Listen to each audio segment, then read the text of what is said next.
Vamos que vamos, parceria! Tamo junto, Abeiros, Abeiras e Abetes, nesse nosso segundo bloco, nesse nosso primeiro momento da aula de Direito das Obrigações. Eu tô com vocês em Direito Civil e Direito Processual Civil, trazendo de uma maneira bastante completa todo esse conteúdo, né? Eu espero que vocês estejam gostando das aulas, eu espero que vocês estejam seguindo muito bem as dicas, que vai dar bom, tá? Ao longo das aulas a gente tem várias dicas de como estudar o conteúdo específico, né? Até porque nós somos extraordinários. Então, como nós somos extraordinários, vocês têm a mentoria para guiar os estudos de vocês, para poder guiar vocês da maneira mais adequada possível para otimizar os estudos. Então, nós temos ali o nosso grande mentor, professor Rodrigo Silva, que ele acompanha vocês aí na execução dessa metodologia PARMA, aplicando a metodologia tão tradicional dos concursos públicos na sua aprovação para a prova da ordem, né? Então, a gente tem toda essa estrutura, toda essa questão de proximidade, de preocupação com você, candidato, que, como eu volto e meia digo, a gente sabe que o tempo é curto e o momento é bastante tenso, né? Então, bora, só reforçando, só lembrando, nós estamos juntos, tá? Então, se ficou alguma dúvida da aula, precisa de um reforço em determinado ponto, entre em contato com a gente. Nós temos ali lives frequentes durante a semana, nós temos os nossos momentos de encontro ao vivo. Não deixem de participar, não deixem de trocar essa ideia com a gente, que eu vou estar esperando vocês. Eu sei que as dúvidas, elas aparecem muitas vezes depois da aula. Você vai, pega a letra da lei, vai ler, vai fazer aquele negócio que eu falei para vocês. Sublinha, grifa, anota, tenta preparar flashcards ou qualquer outro método de estudo ativo, né, para otimizar esses estudos. Se as dúvidas aparecerem, se as lacunas que vocês nem tinham noção começarem a surgir, entre em contato, que nós estamos de coração e cabeça aberta para sanar as dúvidas de vocês, tá bom? Então, vamos seguindo aqui, que nós temos bastante conteúdo hoje.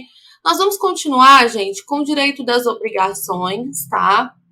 Nesse primeiro momento, a gente trabalha com o direito das obrigações, a gente atua dentro dessa perspectiva, visto que nós temos um alto índice de incidência. Além desse alto índice de incidência do direito das obrigações, a gente tem também ali uma questão de ser a base, né, para a gente compreender muito do direito civil.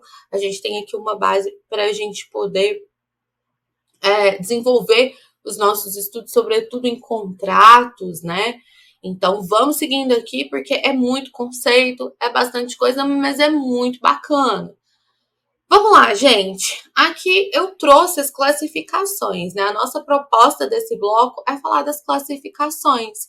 Então, a gente tem a obrigação de dar coisa certa, obrigação de dar coisa incerta, obrigação de fazer, obrigação de não fazer. E é nisso que nós vamos concentrar os nossos esforços hoje.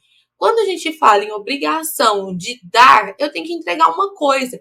E aí você fala coisa parece né, algo tão abstrato, coisa parece uma coisa tão abstrata, e de fato, você consegue pensar coisa como algo que enfiaram ali, não, mas coisa tem um conceito jurídico, né? Quando a gente fala de coisa, eu estou falando de bens móveis e imóveis, estou falando dos semoventes também. Então, eu estou falando de bens materiais, tá bom? Então, obrigação de dar coisa certa, ou seja, a gente já tem que pensar que é um bem móvel ou imóvel específico. Tá? É um bem móvel, imóvel específico, um semovente, né? Específico. Então, eu tenho as características desses bens já previamente especificadas. Aqui na obrigação de dar coisa certa, o objeto da obrigação é determinado.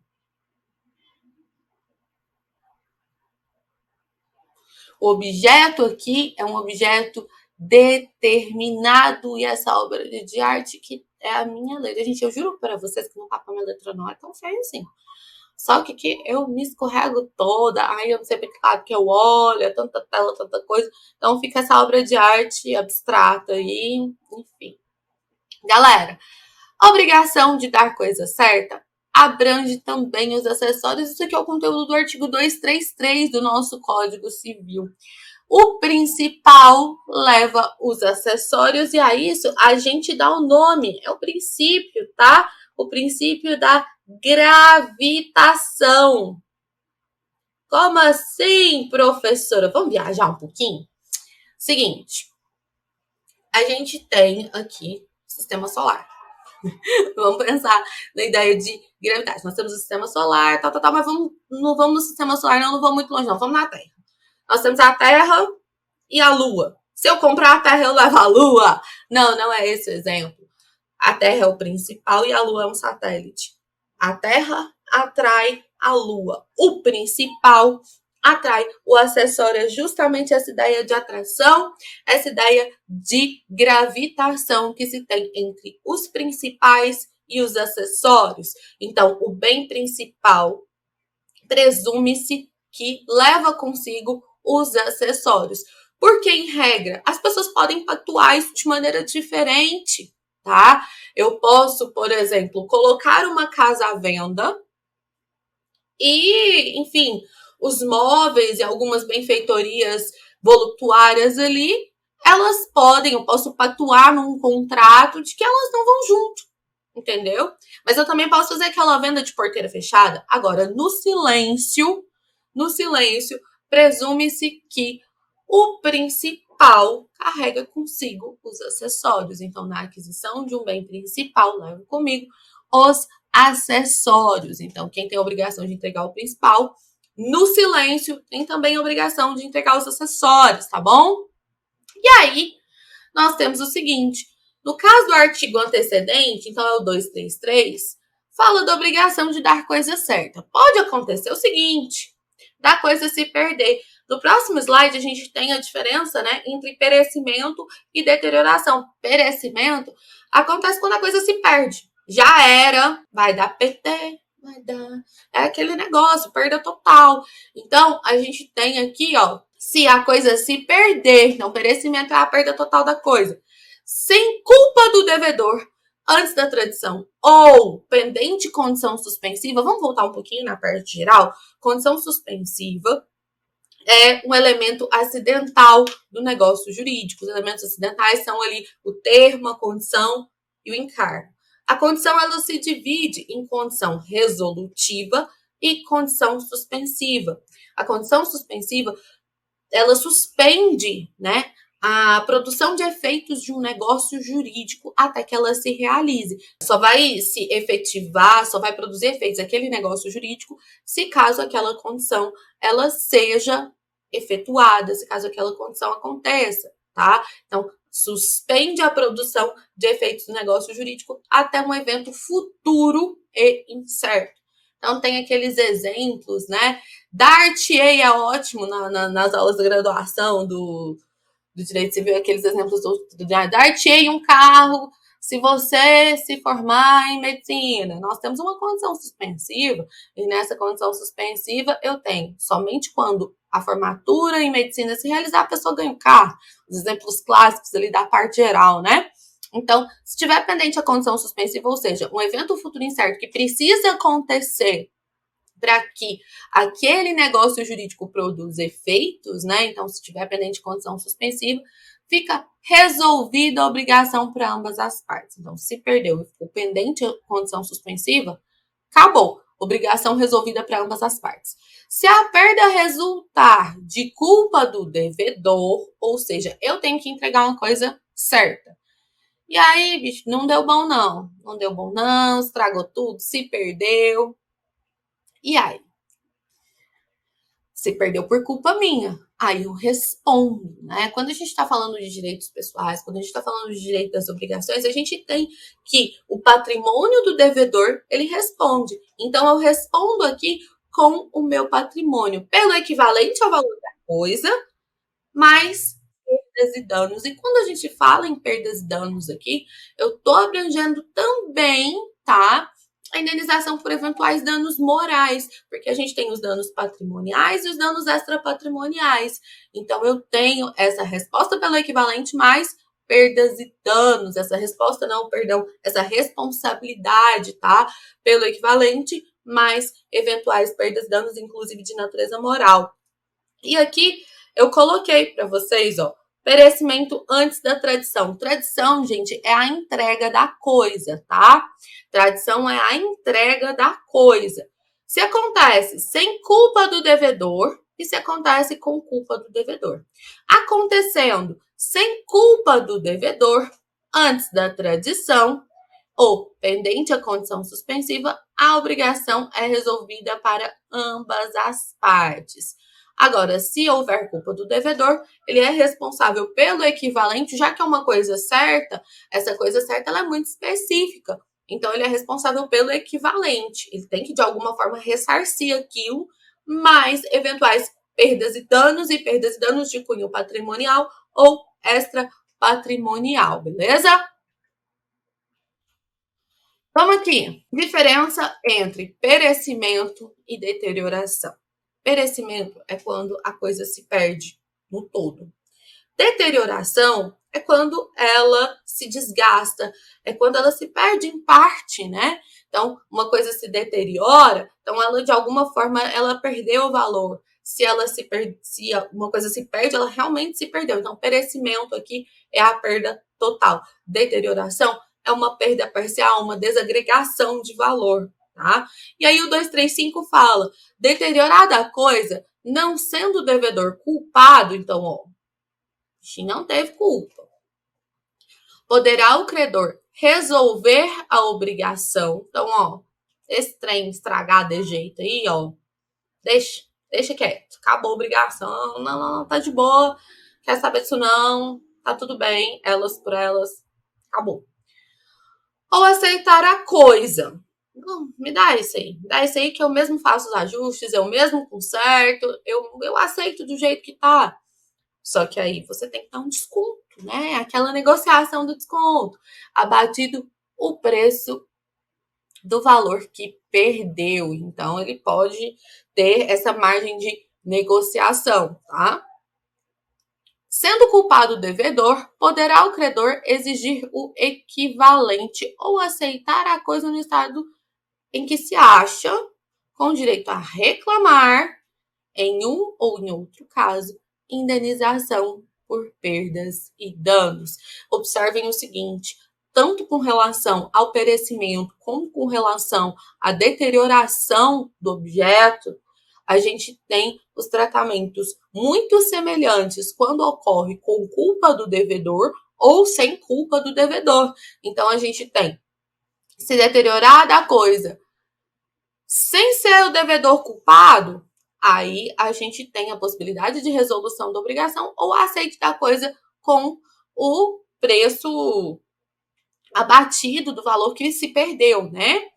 Então, quando a gente tem num outro cenário um devedor que foi culpado por essa deterioração, vamos supor que ele deixou a coisa se perder ali no tempo, né? Como a FGV ela traz muito essa questão com exemplos, deixou a coisa se perder ali no tempo.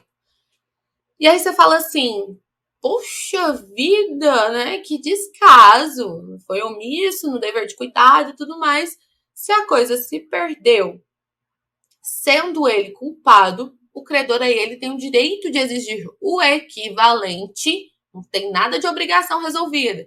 Ele tem o direito de exigir o equivalente ou aceitar a coisa no estado que ela se encontra, mas aí ele passa a ter o direito de reclamar eventual indenização por perdas e danos, tá? Coisa restituível é o que eu tenho que devolver, né, gente? Aquilo que eu pego emprestado, eu tenho que devolver, eu tenho que restituir. Se eu pego emprestado, eu sou devedor da coisa restituível a partir do momento que eu devo entregar. Então, coisa restituível é aquela coisa que precisa ser devolvida. Então, a gente tem aqui que se a coisa se perder por culpa do devedor, responderá pelo equivalente mais perdas e danos. Gente, se vocês me emprestam, vamos pensar aqui, um celular, pegar meu celular aqui, vocês me emprestam o celular. E aí, meu povo, eu, de repente, não cuido direito, não, vou no boteco, tomo todas e esqueço o trem lá. Beleza, a coisa se perdeu. Foi culpa minha? Foi culpa minha. Eu tenho que responder pelo equivalente. Deus é mais que eu nem terminei de pagar a prestação disso aqui. Eu tenho que responder pelo equivalente e mais perdas e danos. Lembrando, quando a gente fala em perdas e danos, nós estamos falando de indenização, tá? Indenização pode ter o cunho patrimonial ou extrapatrimonial também. Então, perdas e danos abrange também eventuais danos morais. Lembrando, gente, nem tudo é dano moral. Eu sou uma pessoa que se posiciona muito contra a ideia do mero aborrecimento.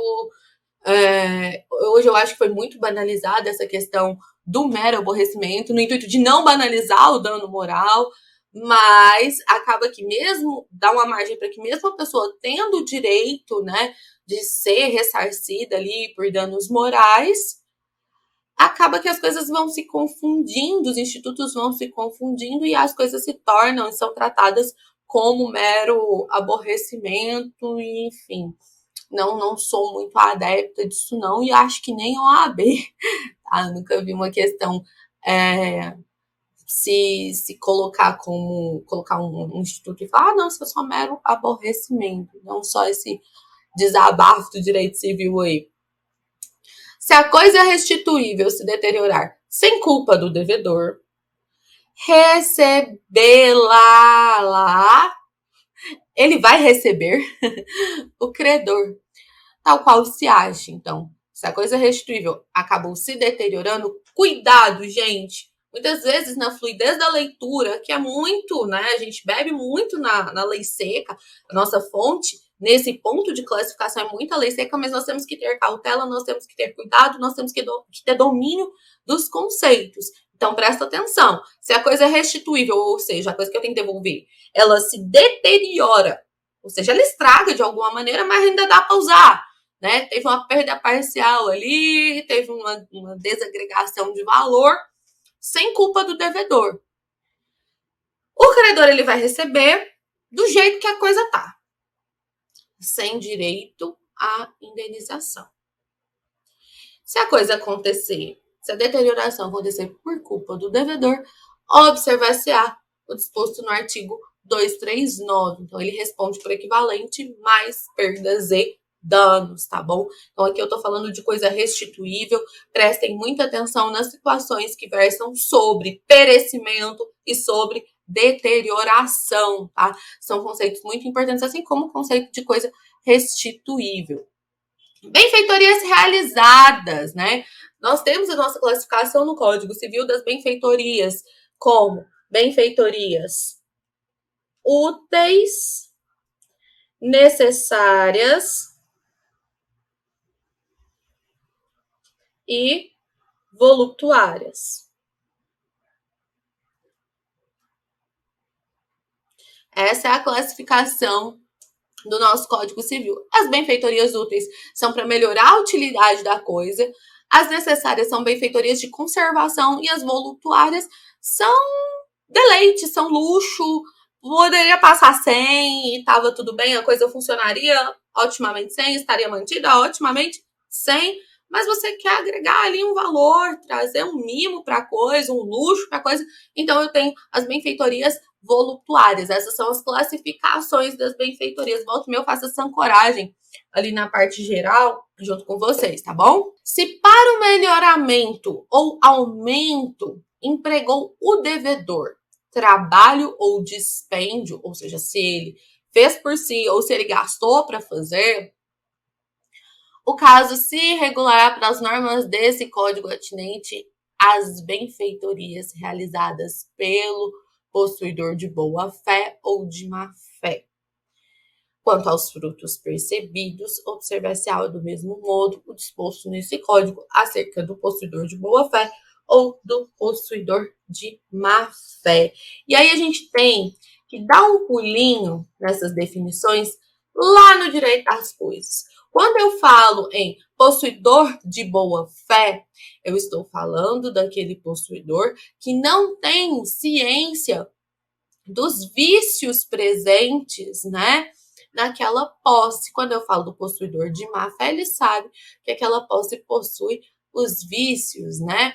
Então, quando eu tenho esse tratamento, lá no Direito das Coisas, a gente trabalha esses vícios objetivos da posse com maiores detalhes, né? Mas aqui a gente precisa entender o que é o possuidor de boa-fé e o que é o possuidor de má-fé. Possuidor de boa-fé, ele não tem ciência, porque a gente tem aquela questão, né?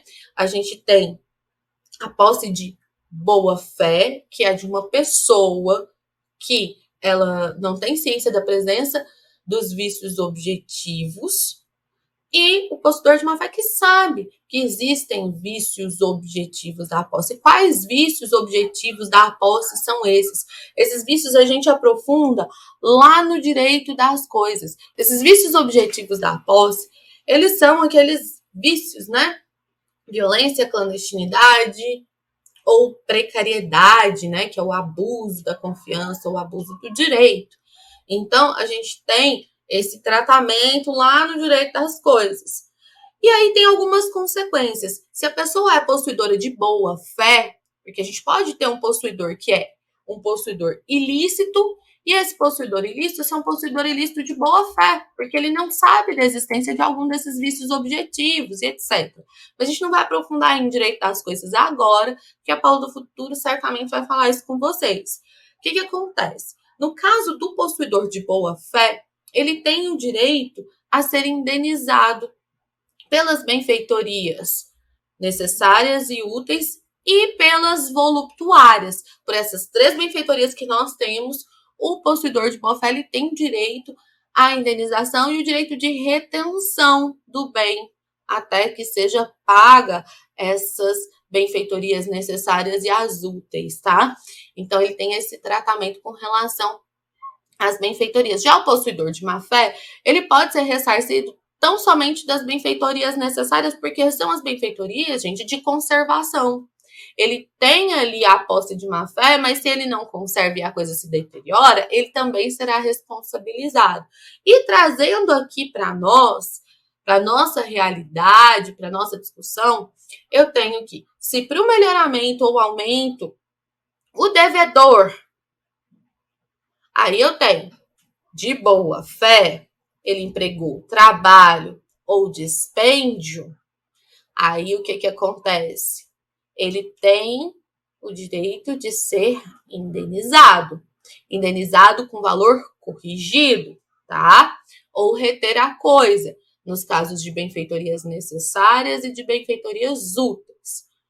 E aí, se o sujeito, ele está eivado de má-fé, se o devedor ele está eivado de má-fé, ele tem o direito à indenização pelas benfeitorias necessárias, no valor que ele despendeu ou no valor atual, tá? E aí essa atualização não fica a escolha dele. É esse o tratamento. Se vocês quiserem consultar, vai ali do artigo 1219 ao 1222 do Código Civil.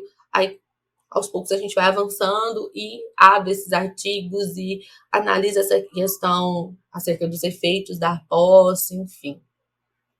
Quanto aos frutos, a mesma situação, tá? Quanto aos frutos percebidos, observa-se do mesmo modo sobre o possuidor de boa fé ou de má fé. Enquanto o sujeito, e aí a mesma coisa, esse conceito está lá no Direito das Coisas. A gente tem, se o cara está de boa fé enquanto perdura a boa fé, ótimo, ele tem direito aos frutos. Ao passo que, quanto ele está de má fé, ou se porventura ele tomou ciência daqueles vícios objetivos, outrora era de boa fé e se tornou de má fé, enfim, a partir do momento que existe a má fé, ele tem que ressarcir o possuidor legítimo. No caso aqui, como a gente está falando de direito das obrigações, ele tem que ressarcir o credor com relação aos frutos, tá? Então, vamos resumir aqui. Benfeitorias realizadas. No caso de boa fé, ele pode ser indenizado. Essa indenização com relação às benfeitorias úteis, necessárias e voluptuárias, tá? Ele tem o direito de retenção, ou seja, de ficar com a coisa até ser ressarcido, o direito de retenção com relação às benfeitorias úteis e necessárias, ok? E o de má-fé? O de má-fé, ele só tem direito à indenização no caso das benfeitorias necessárias. Isso se justifica porque ele também se responsabiliza caso exista a deterioração da coisa. Então, olha, se você se responsabiliza nas situações de deterioração da coisa, então você também tem que ser ressarcido pelas benfeitorias necessárias, tá? Nossa, eu fiz uma bagunça aqui, mas tá aí o esqueminha que a gente montou. Galera, obrigação de dar coisa incerta. Bem tranquilo isso aqui, os maiores detalhes a gente viu na obrigação de dar coisa certa. Obrigação de dar coisa incerta. A gente tem aqui um objeto que é determinável, tá? É um objeto determinável. É indicado ao menos pelo gênero e pela quantidade. O objeto é determinável, indicado pelo gênero e pela quantidade.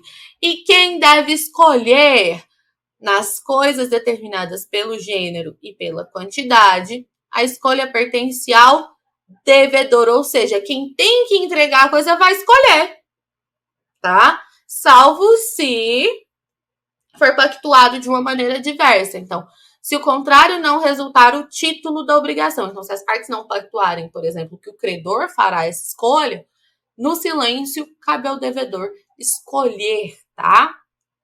Não poderá dar coisa pior.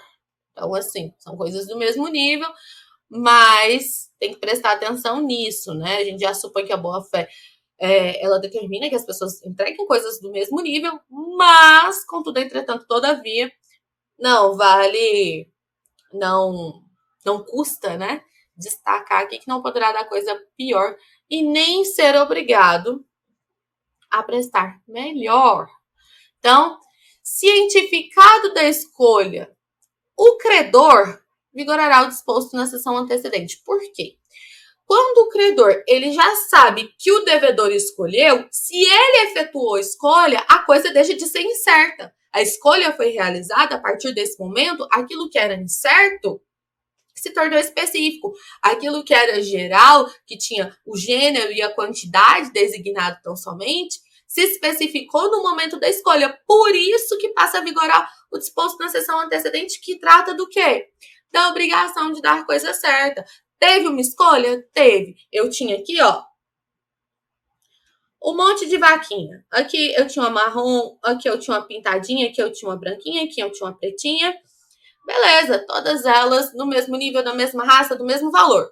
Eu tinha muito apego a essas três. Beleza, essa aqui é a pintadinha, né? Aí eu peguei e escolhi a vaquinha pintadinha como forma de cumprimento da obrigação e entreguei a vaquinha pintadinha. É do mesmo valor? Beleza, tranquilo?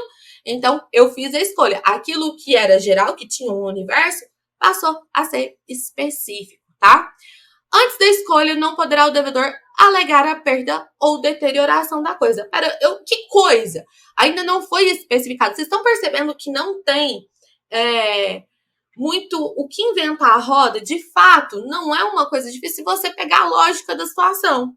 Se não teve escolha, como que você vai alegar a perda ou deterioração da coisa? Ainda que por caso fortuito ou força maior, tá bom? Aqui tá obrigação de fazer, tá? A gente tem na obrigação de fazer uma obrigação de executar. E se a pessoa não executa, se ela se desobriga à execução, a gente tem a possibilidade, tá? Da obrigação de indenização por perdas e danos. Aqui também é bem tranquilo. Eu tenho que fazer uma coisa. Se eu não cumpro essa obrigação, indenização por perdas e danos. Se de fato essa prestação ela se torna impossível sem a culpa do devedor, a obrigação ela se resolve. Se for por culpa dele, lembrando que devedor aqui é quem tem que executar determinada obrigação, tá? No negócio de dar coisa, no negócio de pagar, a gente já pensa o seguinte: é mais fácil a gente visualizar as figuras credor e devedor. Aqui eu tenho que prestar um serviço, aqui eu tenho que executar uma coisa, tá? Então, se a prestação se torna impossível sem culpa do devedor, resolve-se a obrigação. Se por culpa dele, responde por perdas e danos, tá? Então, aqui eu tenho a hipótese de responsabilidade civil. Se o fato puder ser executado por terceiro, quem que vai pagar? Quem deveria executar e não executou. É o devedor da obrigação de fazer, tá bom? Em caso de urgência, o credor, sem autorização, ele pode executar ou mandar executar e depois ser ressarcido. Então, existe uma lógica nisso, né? Uma ideia de obrigação de fazer, se você tem uma noção dentro das obrigações, das posições, né, de credor e devedor, isso fica muito tranquilo, isso fica muito claro. Obrigação de não fazer. Obrigação de não fazer, ela se extingue quando a pessoa não faz. Exemplo aqui de obrigação de não fazer. Às vezes, obrigação de não fazer, ela fica muito abstrata, né? Vamos pensar no exemplo de obrigação de não fazer. Vamos pensar que os vizinhos, eles convencionam que o proprietário de um terreno, vamos pensar aqui em Brasília, a gente tem ali na beira do lago vários terrenos, né?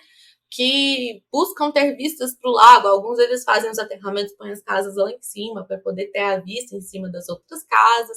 Agora vamos pensar na situação.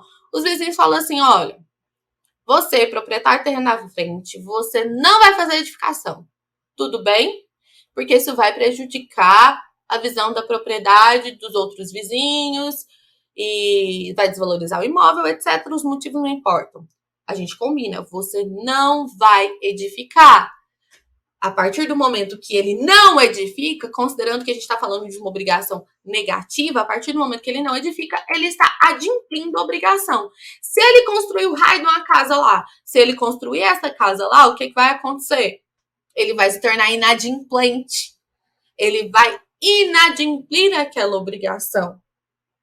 E aí a gente tem essa lógica dentro da obrigação de não fazer, tá? Extingue-se a obrigação de não fazer desde que, sem culpa do devedor, lhe torna impossível abster-se do ato que se obrigou a não praticar.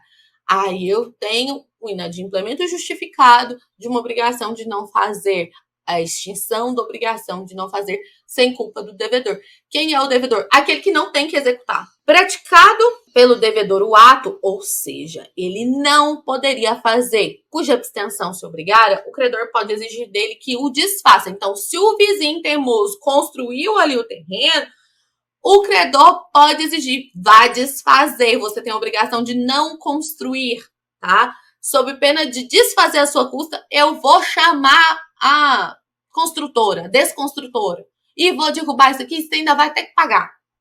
E ressarcir do culpado. Perdas e danos. Então, ó, em caso de urgência, poderá o credor desfazer ou mandar desfazer, independentemente de autorização judicial, sem prejuízo do ressarcimento devido. Então, a gente tem aí essa classificação das obrigações, né? Das obrigações de fazer, de não fazer. Então, a gente tem uma característica aqui que eu queria até mencionar da obrigação de não fazer, que ela é sempre personalíssima, tá? Ela é sempre personalíssima, então a gente tem que ter esse destaque, essa particularidade da obrigação de não fazer. Então, a gente tem diversos outros exemplos, como nos contratos de não divulgação, eu tenho a obrigação de não divulgar determinada coisa. Eu vou lá na empresa, tenho acesso aos livros contábeis. Eu assino antes um contrato no qual a gente pactua uma obrigação de não fazer, e aí nesse contrato, essa obrigação de não fazer, ela consiste em não divulgação daqueles dados, daquelas informações dos livros contábeis de determinada empresa, por exemplo, certo? Nós vamos continuar ainda com o direito das obrigações, eu espero vocês no próximo bloco e falaremos das obrigações solidárias, das obrigações alternativas e demais classificações que der tempo de falar e vários outros exemplos, tá bom? Espero vocês!